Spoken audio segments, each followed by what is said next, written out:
welcome to my channel, Court the Nurse Realtor, and I am Court the Nurse Realtor. If you are new to my channel, welcome. This is a channel where we talk about nursing, real estate, beauty, lifestyle, and fashion. Also, if you are my oldie but a Goldie, hey girl, hey boy, hey, welcome back to my channel. And as my oldie but Goldies know, if you see me with a scrub top and with a stethoscope, this is going to be a nurse related video. And today we are going to talk about my 3 best ways, or my 3 favorite ways to maintain an airway in a patient. So if you like, child, I am new to the PACU recovery area, girl, how do I maintain these? How do I keep these patients breathing? If you are like, child, what are airways? Or if you like, I just want to be plain old nosy, go ahead and stay tuned to this video. Please don't forget to like and subscribe and ring my bell. Ring my bell. My bell. Ring-a-ling-a-ling. Ring my bell so you can stay notified of my weekly videos. Okay, so hi guys, let's get into it. My name is Courtney. I'm a registered nurse and I've been a nurse for 12 years this year. I have a range of experience in different specialties. I've done med-surg tele, I've done hospice, emergency room, PACU recovery, and most recently case management with the emphasis in utilization review. So with that being said, the bulk of my experience, though, the bulk of my nursing career was in recovery room. I did that for about 6 or 7 years. So yeah, it's a specialty that is near and dear to my heart, honey. I love recovery room, and I probably would still be doing it if I didn't get the opportunity to transition into utilization review. So with that being said, I do get a lot of inquiries about like PACU. How did you get into it? What is it like? What you know, just tips and tricks for those transitioning to the area. I decided to do this video just as like an informational basis and hopefully help those of you who are transitioning into the recovery room space, PACU space.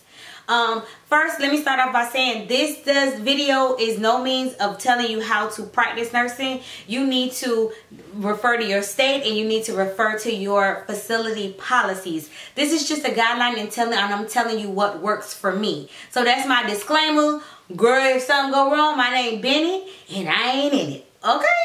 So anyway, let's get into these airways. So first, let me start off by saying PACU recovery room. Your job is to be the eyes and the ears of this patient, monitoring this patient as they transition from the anesthesia, the sedation state to wakefulness, and monitoring that patient holistically to make sure that they are safe enough and everything is appropriate for them to return to their room or home, depending on what type of procedure that they had. So with that being said, when you receive a patient from the OR, your major assessments, your across the room assessment, what you should be looking at as soon as you get the patient is their airway and the operative site. You also, of course, the vital signs are very important as well, but that is what you need to be looking at physically when you receive this patient. So let's say, for instance, you received a patient, it is a lap appendectomy, something general, quick and easy. You get them from the OR and their temperature is good, their vital signs are good, your operative site to the abdomen is fine, the abdomen is soft. And the patient is breathing fine. You know, you sitting there, you kind of coasting with the patient. Then all of a sudden you notice that maybe they are having some issues with breathing. Maybe they're snoring. Maybe they are like, their respirations are not as frequent as they should be, or maybe you just notice them doing a little gasping like this, because that could be common too. There are 3 types of airways that I personally like to use and I find effective with my experience. And so number 1 would be the jaw thrust. I think it's like chin tip jaw thrust, because what you do is you lift their head back and then you throw the jaw, you jaw thrust the mandible up. That's probably it is the least invasive, and I really like to use that method because it gives you a baseline for that patient. So if my appendectomy patient is starting to maybe snore, or I feel like their tongue is falling back or something like that, I will use the jaw thrust, chin tilt jaw thrust method, because it does 2 things in my opinion. If that patient is like in that sweet spot where they're kind of like still sleepy, but they're awake, you know, they're in that between space, that jaw thrust and the chin tilt jaw thrust is uncomfortable. So it's going to wake them up, which is a good thing because you want them to start breathing on their own. Now, if you find that you have to do the jaw thrust, it's not arousing them, and they're still kind of sleeping through it, even though the airway is moving through easily, that's if you have to do it for an extended amount of time, you may want to consider either contacting your anesthesia, following whatever protocols are in place at your hospital, or for me, I would go to a nasal trumpet. Okay, so number 2 is the nasal trumpet. I got one for you guys. So your nasal trumpet looks like this. Can y'all see that? Maybe you can see, yeah. That is your nasal trumpet. And what it does, it provides, it's an invasive airway. So what you would do is you would take your lube, you'll make sure you get it all around here. This is kind of a big one, but you'll make sure that you get it, it gets all lubed up, and you're gonna stick it through that patient's nose, and it will go down to their throat, and it provides a patent airway. If you have to use a nasal trumpet on a patient, I would definitely let anesthesia know, but it could be, typically, from my experience, you're using nasal trumpets on patients that may have had a long procedure.